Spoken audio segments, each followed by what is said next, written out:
मनोजवम मारुततुल्य वेगम जितेन्द्रियं बुद्धिमतां वरिष्ठं वातात्मजं वानरयुद्ध मुख्यं श्रीरामदूतं शरणं प्रपद्ये।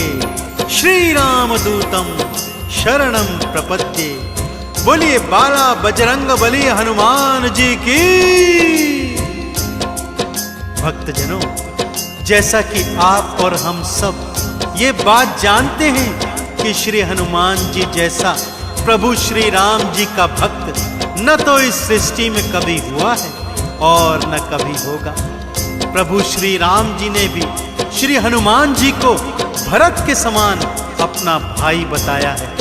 परंतु क्या आप जानते हैं कि एक बार ऐसा हुआ कि भक्त और भगवान यानी श्री हनुमान जी और श्री राम जी एक दूसरे के समक्ष युद्ध लड़ने भी आ गए थे। जी हाँ भक्तों, सही सुना आपने। प्रभु श्री राम जी और हनुमान जी आपस में युद्ध लड़ने एक दूसरे के समक्ष आ गए थे। ये वेदों में वर्णित कथा आज मैं आपको संगीतमय रूप में सुनाने जा रहा हूँ, जिसे सुनकर आपको ज्ञात होगा कि भक्त और भगवान के बीच का रिश्ता बहुत पावन होता है। तो एक बार फिर मेरे साथ बड़े ही प्रेम और श्रद्धा से बोलिए, बोलिए भगवान श्री रामचंद्र जी महाराज की।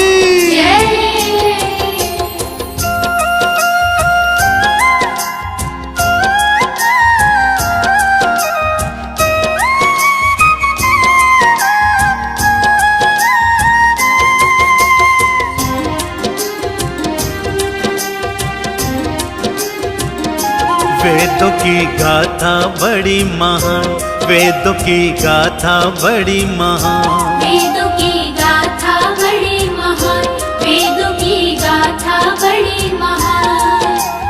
कैसे युद्ध करन को आए, कैसे युद्ध करन को आए राम संग हनुमान। वेदों की गाथा बड़ी महान, वेदों की गाथा बड़ी महान।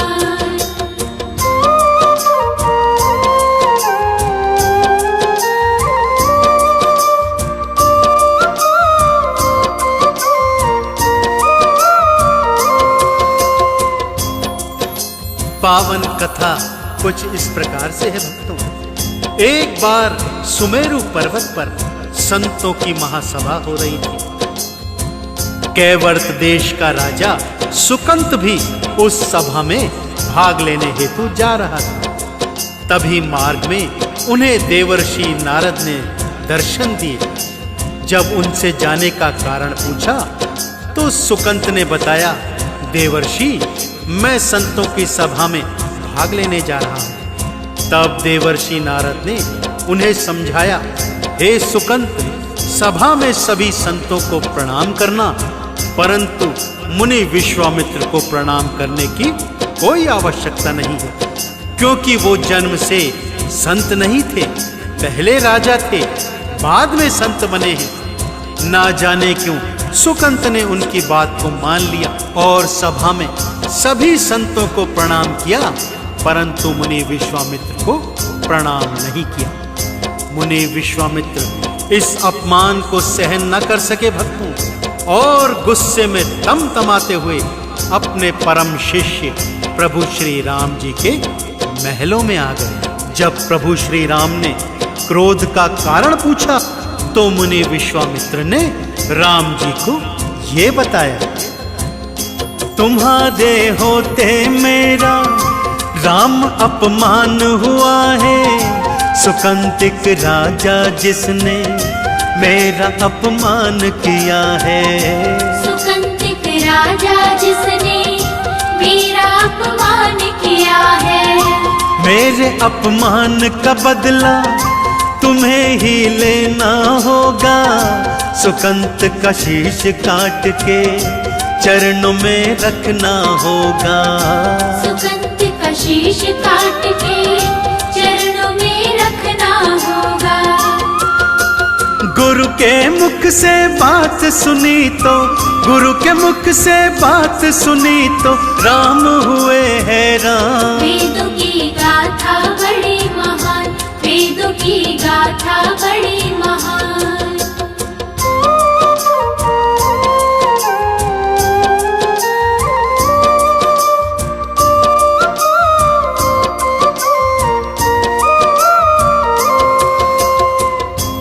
गुरुदेव का ऐसा क्रोध और ऐसे कड़वे वचन सुनकर पहले तो प्रभु श्री राम बहुत हैरानी में आए, परंतु गुरु तो गुरु ही हैं, उनका आदेश भला वो कैसे टाल सकते थे। इसलिए गुरु जी के चरणों में झुककर शपथ खाई, हे गुरुवर, आपका अपमान करने वाला अब जीवित नहीं रहेगा। सूर्योदय से पहले पहले उसका शीश काटकर यदि आपके चरणों में न चढ़ा दूं तो स्वयं अपने हाथों से अपना शीश काटकर आपके चरणों में अर्पित कर दूंगा। रघुकुल रीति सदा चली आई, प्राण जाए पर वचन न जाए। प्रभु श्री राम की ऐसे वचनों की चर्चा तीनों लोकों में देवानल की तरह फैल गई। तीनों लोग प्रभु श्री राम के इस प्रण से थर थर कांपने लगे और राजा सुकंत, उसकी तो हालत मानो क्या कहने। जब से उसने सुना कि प्रभु श्री राम उसका शीश काटने के लिए उसे ढूंढ रहे हैं, मारे भय के तीनों लोकों में मारा मारा फिर रहा था। उस घड़ी को याद कर रहा था जब उन्होंने देवर्षि नारद की बात को मान लिया। देवर्षि नारद के पास पहुंचे, उनके चरणों में गिरकर पूछा, नारद जी, आप ही के कहने से मैं इस मुसीबत में आया हूं, अब आप ही मुझे इस मुसीबत से बाहर निकालिए। श्री नारद जी भी जानते थे कि राम जी अपने वचन से फिरते नहीं हैं, सो उन्होंने सुकंत के प्राणों की रक्षा का ये उपाय बताया। अंजनी माँ की शरण में सुकंत जी तुम तो जाओ, प्राणों की रक्षा करने का वचन उनसे भरवाओ। प्राणों की रक्षा करने का वचन उनसे भरवाओ। अंजनी महल में आया, चरणों में शीश नवाया, प्राणों की रक्षा हेतु वचन उनसे भरवाया। प्राणों की रक्षा हेतु वचन उनसे भरवाया।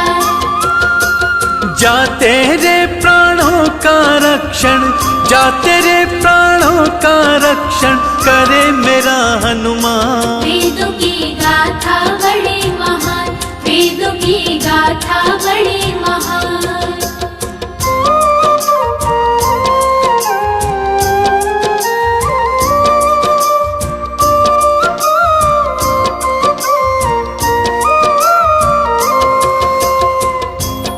देवर्षि नारद के सुझाव पर सुकंत दौड़ा दौड़ा मां अंजनी के महलों में पहुंचा।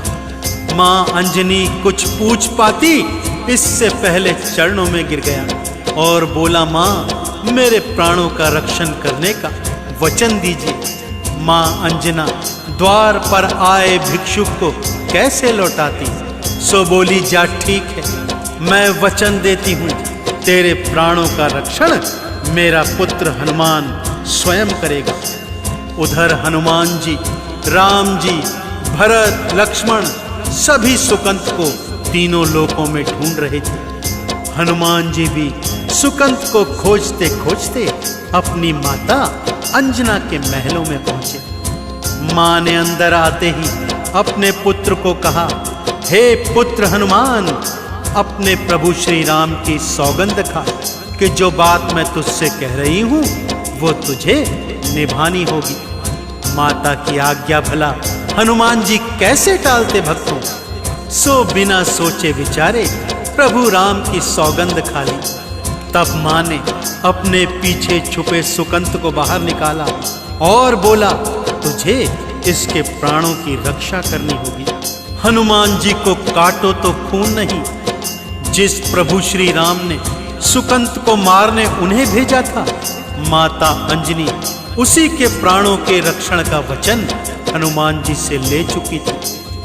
अब हनुमान जी बहुत दुविधा में थे और उधर प्रभु श्री राम जी के गुप्तचरों को ज्ञात हो गया था कि सुकंत माता अंजनी के महलों में छुपा हुआ है। श्री राम जी अपनी चतुरंगी सेना लेकर अंजनी महल के बाहर आ गए, परंतु अपनी माता के वचनों का रक्षण करने हेतु श्री हनुमान जी भी सुकंत के प्राणों का रक्षण करने उसके सन्मुख ढाल बनकर खड़े हो गए। हनुमान जी ने कोई हथियार नहीं उठाया भक्तों, बल्कि पद्मासन लगाकर सुकंत को अपने पीछे छुपा लिया और प्रभु श्री राम के नाम का जोर जोर से जाप करने लग गए। सुकंत थे पीछे बिठाए, श्री हनुमत राम को ध्याए, राम जी बाण चलाए, लौट के वापस आए।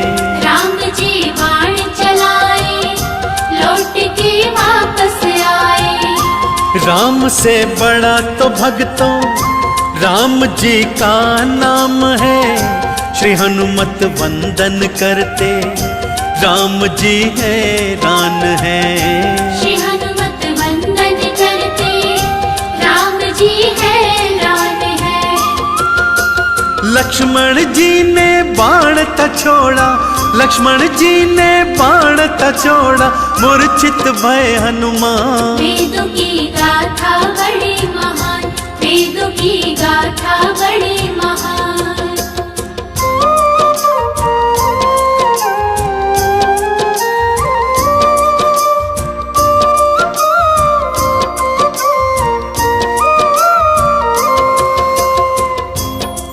लक्ष्मण जी द्वारा छोड़ा गया बाण हनुमान जी के हृदय में जाकर लगा।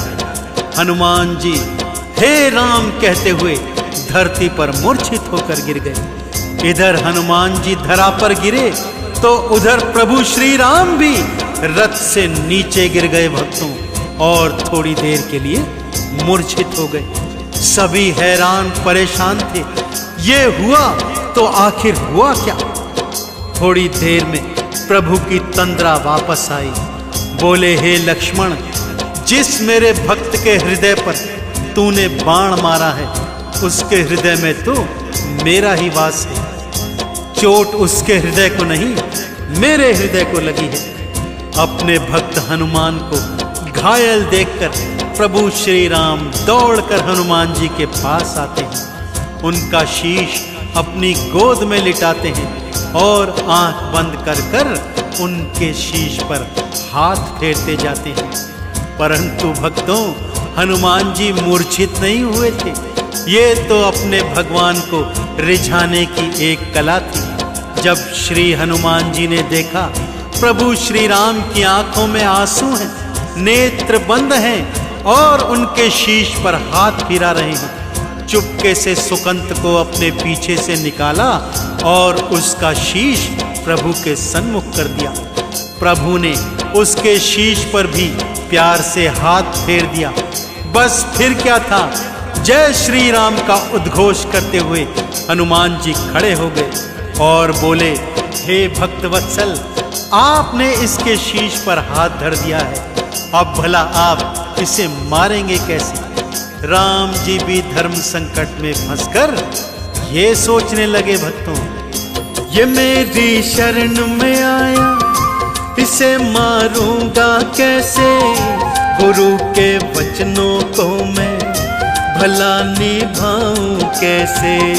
गुरु के वचनों को मैं भला निभाऊं कैसे। उधर फिर विश्वामित्र जी युद्ध भूमि में आए, संग में नारद भी आए, देवों को संग में लाए।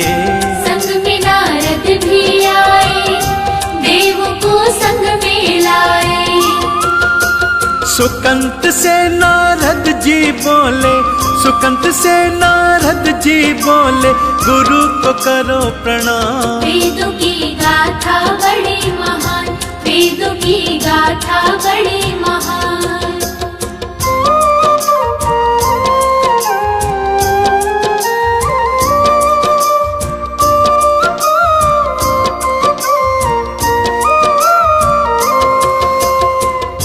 इधर सुकंत प्रभु श्री राम के चरणों में पड़ा है, उधर प्रभु श्री राम दुविधा में हैं कि शरणागत की हत्या करें तो कैसे। कि तभी मुनि विश्वामित्र, देवर्षि नारद और अन्य देवी देवताओं सहित युद्ध भूमि में आ जाते हैं। नारद जी सुकंत को आदेश देते हैं, अपनी भूल का सुधार करो सुकंत, और गुरुदेव से क्षमा याचना करो। ये सुनते ही सुकंत गुरु विश्वामित्र के चरणों में पड़ जाते हैं और क्षमा याचना करते हैं। गुरु विश्वामित्र ने भी शरणागत की रक्षा करते हुए सुकंत जी को क्षमा का दान दिया। उधर हनुमान जी को प्रभु राम ने भूमि से उठाया और अपने हृदय से लगा लिया। बोले, हनुमान, तूने अपनी भक्ति से एक बार फिर मेरा हृदय जीत लिया। गुरु से प्रभु श्री राम ने क्षमा मांगी कि गुरुदेव, मैं आपके वचन का पालन नहीं कर सका। परंतु गुरु ने कहा, राम, तुम्हें ग्लानि में आने की आवश्यकता नहीं। जब मैंने ही सुकंत को क्षमा दान दे दिया, फिर आप इसकी हत्या कैसे कर सकते थे। चारों ओर हनुमान जी की भक्ति की जय जयकार होने लगी। गुरु विश्वामित्र और समस्त देवी देवता गण एक स्वर में गा रहे थे, राम भक्त कोई हुआ न होगा तुम जैसा हनुमान, राम भक्त कोई हुआ न होगा तुम जैसा हनुमान। तो बड़े प्रेम और श्रद्धा से आप सब मेरे साथ बोलिए भक्तों, बोलिए भक्त और भगवान की राम के नाम को गाते, राम ही राम बुलाते, राम के चरण धूल से वो चंदन तिलक लगाते। राम के चरण धूल से वो चंदन तिलक लगाते। सीने को चीर दिखाते, प्रभु का दर्श कराते, महावीरा रणधीरा राम चरणों को ध्याते। महावीरा रणधीरा राम चरणों को ध्याते। राम भक्त कोई हुआ न होगा, राम भक्त कोई हुआ न होगा तुम जैसा हनुमान। वेदों की गाथा बड़ी महान, वेदों की गाथा बड़ी महान, वेदों की गाथा बड़ी महान, वेदों की गाथा बड़ी